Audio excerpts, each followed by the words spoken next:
There are a number of industry forces that are benefiting ERP software vendors, but they're actually hurting customers more than you might realize. That's what I'm going to talk about here today.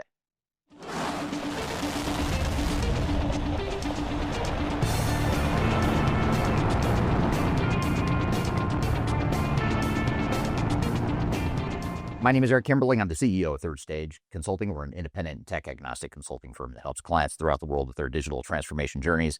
And one of the things we help clients do is we help them negotiate and identify what the best software vendors are for their digital transformations. And it's a common knowledge or a common perception that implementing new technology is a good thing. It's going to help your business. It's going to give you ROI for years to come. It'll reduce technical debt. It'll make you future-proof. All this stuff that we're being promised within the tech space. However, there is a dark side of what comes with buying one of the ERP systems that are leading in the industry right now. There are industry forces at play that are benefiting ERP vendors greatly, and they're actually harming customers long term. And I'm going to talk about a hypothetical but very relevant pragmatic model that'll help explain what I mean by that. Now, if you'd like to learn more about some of the trends that we're seeing in the digital transformation space, I also encourage you to download our 2026 Digital Transformation Report. You can learn about industry reviews and rankings, independent, objective views of the market, as well as trends and predictions for what we expect to see in the space. You can read that report by scanning the QR code right here or go to the links below. Now, first, it helps to unpack a model called Porter's Five Forces model. If you're not familiar with this model, it's developed by a professor named Michael Porter from Harvard Business School. He developed this model probably 40 years ago, but it's one of the most relevant and the most applicable industry forces models that I can think of in describing businesses and the industries that they compete in. And it's still to this day one of the most relevant models I can think of to analyze an industry. Essentially, what this model does is it unpacks 5 different dimensions of different industries to analyze the overall appeal of that industry. In other words, industries that don't have a lot of competition, that favor the incumbents and give power to the incumbents, that's something that's going to be favorable to the incumbents, but it's not going to be appealing to other potential entrants, and it's certainly not going to be appealing to customers. So the different dimensions that are evaluated in this model are, first of all, the threat of new entrants. How common is it to have a new entrant into the industry space?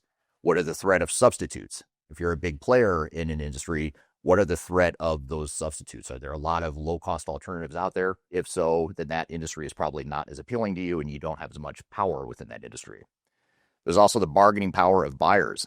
If your customers have more power and have the negotiating leverage, that's not appealing to you, obviously, as an industry player.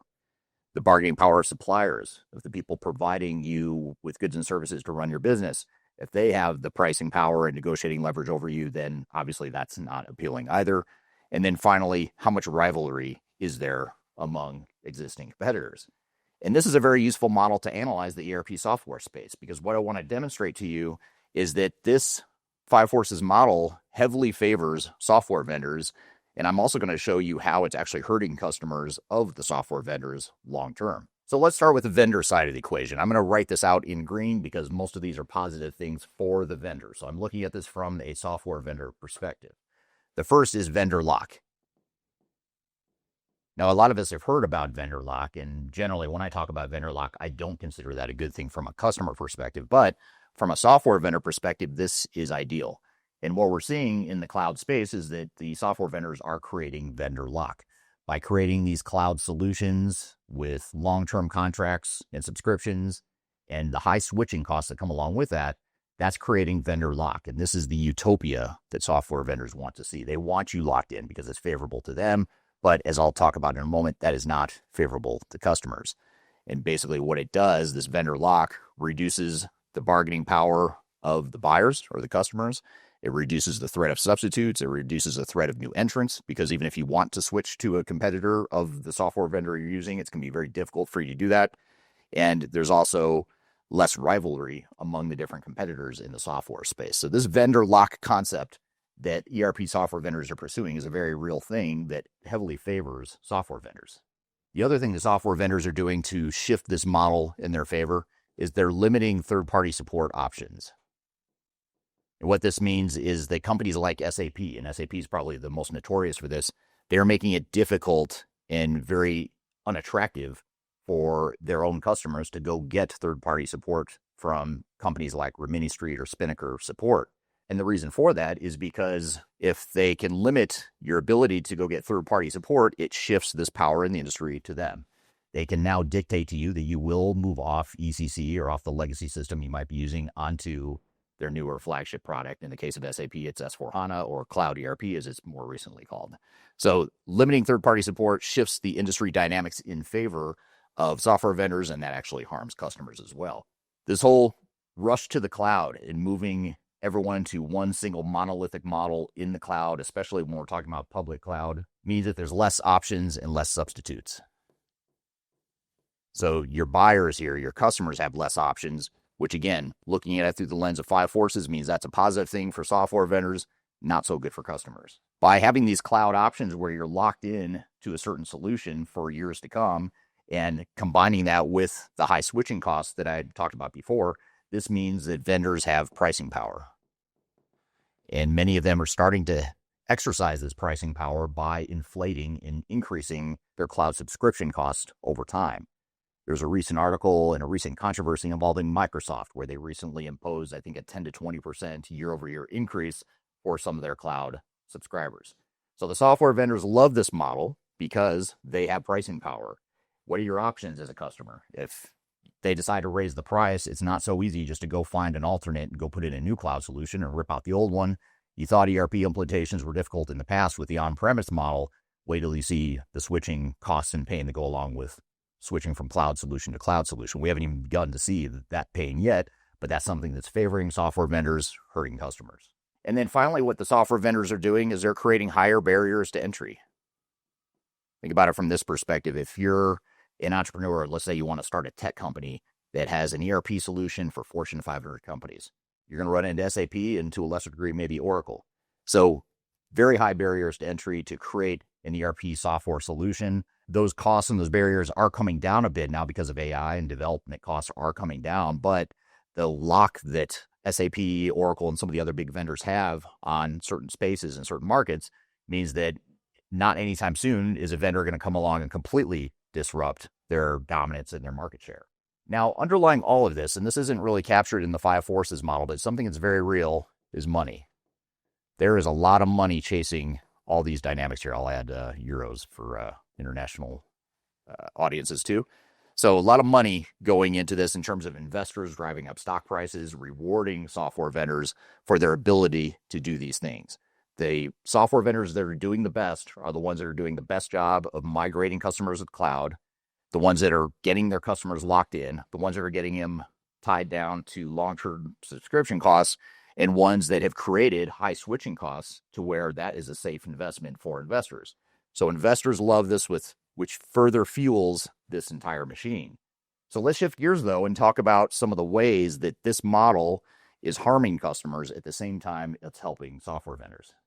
So what does this mean for customers? I already alluded to some of this, but number one, less choices. You don't have as many choices as a result of some of these industry dynamics, although I will say there are a lot of choices. You just may feel like there's not a lot of choices because the vendors are doing a pretty good job of locking in a large share of the customer base into their unappealing contracts and costs. Less pricing or negotiating power. So customers don't have as much pricing power as they once had. Have you ever tried to negotiate with SAP or Oracle or even Microsoft Dynamics? It's almost impossible unless you're a huge company, and even then it's difficult.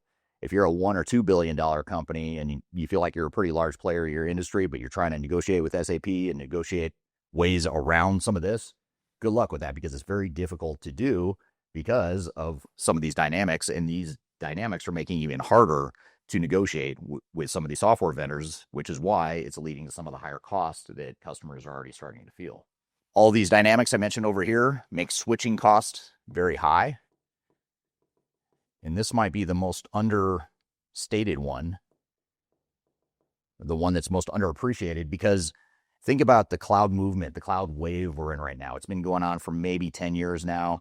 We probably have another, let's say, 10 more years before we really start to see the next wave of companies that have outgrown those systems, or those systems have become obsolete, and they are going to have to decide if they want to switch to a new system, which is going to be extremely painful, extremely risky, extremely costly. And we haven't even begun to see this pain yet, but this is on the horizon in the not too distant future for customers because of all these dynamics over here. The other thing this does that isn't really captured in the lens of these five forces, but it is really important, and it's one that I have yet to hear anyone really talk about in a meaningful way in the industry, and that is a lack of intellectual property. So what I mean by reduced intellectual property and lessened competitive advantage is that software vendors are moving customers not only to the cloud, but they're trying to get them into a multi-tenant public cloud situation. But what that means is you have a lot less flexibility in those models because vendors can scale the best when you change their software the least. And by changing the software the least, that means you become just like everyone else that's using that software. Yes, you have some flexibility. You can configure it, personalize it a bit. But compared to the old on-premise model, you do not have the flexibility you once had. Now, software vendors will say, well, that's a good thing because that's all technical debt. You want a clean core. You want to just follow best practices. That's just a load of garbage that was invented by software vendors. What it's actually doing is actually diluting any competitive advantage you might have had in your systems. Think about the most successful organizations in the world, the ones that have become the most powerful, dominant players in their industry. I assure you, they did not do it by implementing a public cloud environment that anyone else has access to. In most cases, they did it by creating something unique, some secret sauce that's embedded within their technology. And sorry to break the news to the software vendors out there, those competitive advantages are not embedded in standard off-the-shelf cloud systems. Now, there might be certain parts of your business where they're commodity processes and you don't care, it's not a competitive advantage, then sure, maybe this does make sense. But when you're talking about the things that make you who you are and make you better at what you do, chances are pretty high that this is not going to satisfy that model. So therefore, if you go too far down this path and allow the software vendors to take the sort of control and dominance over the way IT is used in your organization, you are going to lose that advantage. This also comes down to less control over your own business. So now the software vendors are telling you what best practice is. It doesn't matter what you've done in the past. It doesn't matter what made you successful. They somehow have the answers. And of course, I'm being facetious when I say that. They do not have the answers, but they try to convince you that you do. So you've given up a lot of your operational control. A lot of who makes you who you are is now ceded to the software vendors. And in my opinion, that's a very unhealthy thing that is not sustainable among customers. Now, if we look at this lens again through the context of your industry, not so much the software industry, but your industry, whatever industry you're playing in, what this model does is it harms you even further and makes your industry less appealing even more so because now you've reduced barriers to entry. Because let's assume you go double down on this path of cloud, public cloud, best practice models that the software vendors are selling you. That means a competitor can come along and go buy that same software and implement the same capabilities that you took decades to build. Now suddenly you've got a whole host of new competitors potentially that you wouldn't have had in the past when you had your own IP embedded within your technology. And of course, what that does is it increases new entrants and makes for a lot more competition, which competition isn't always a bad thing, but when we take away our own competitive advantage and invite more competition when perhaps we were successful before and we were competing very well, that's not necessarily a good thing for customers. So how do we get around this? Is this the destiny that we're doomed to experience? It's not. That's the good news. And here's what you can do as an organization. So first, let's look at some of the alternatives you have. And again, this is designed to put the power back in your court to shift some of that unhealthy dynamic that I'm talking about here, shift it from the software vendors back to your organization. The first is to pursue third-party support.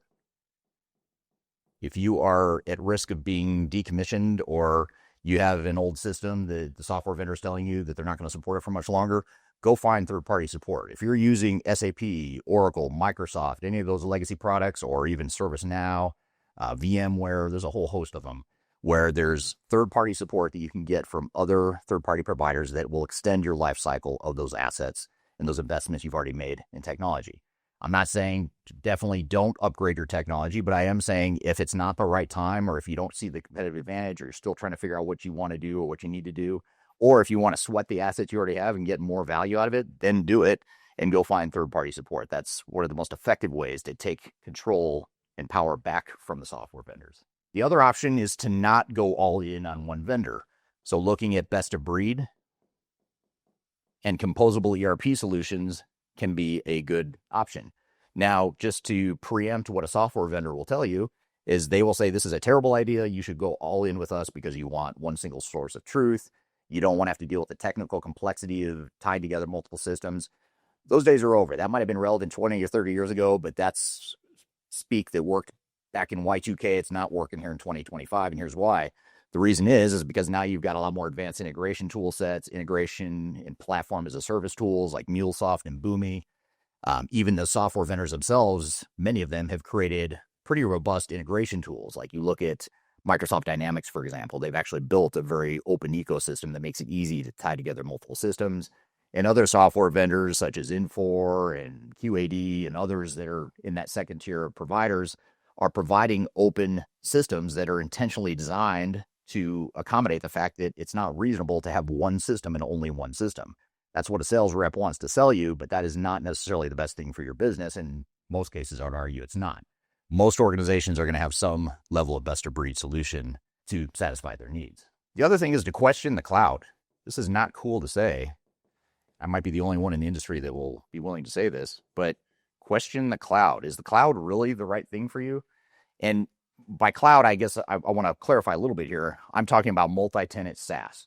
If you're a mid-sized, a large, complex organization, you've really got to question whether or not cloud makes sense. Because the good thing with on-prem, love it or hate it, even though it's not cool to talk about on-prem, is that you've got flexibility. You can do what you want with that system. You can create competitive advantages. You can build your own IP in that system.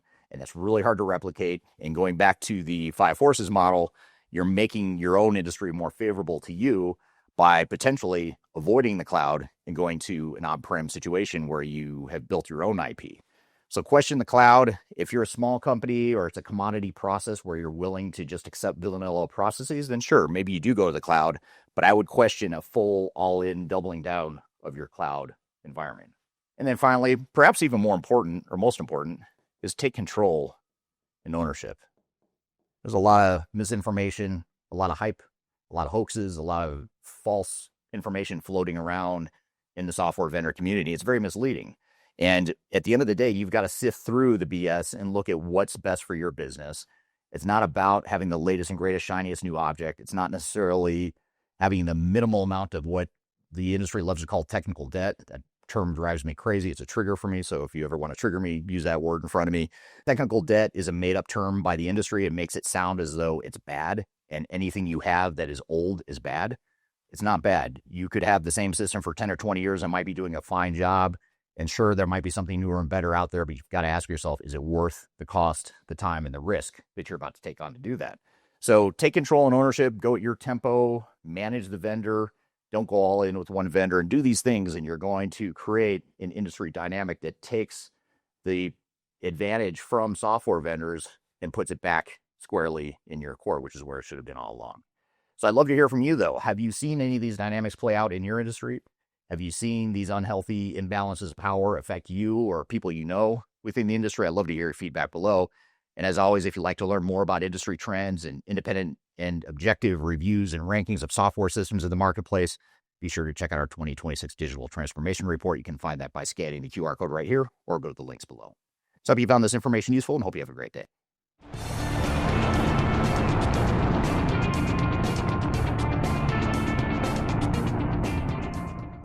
Here's what you can do as an And here's what you can do as an God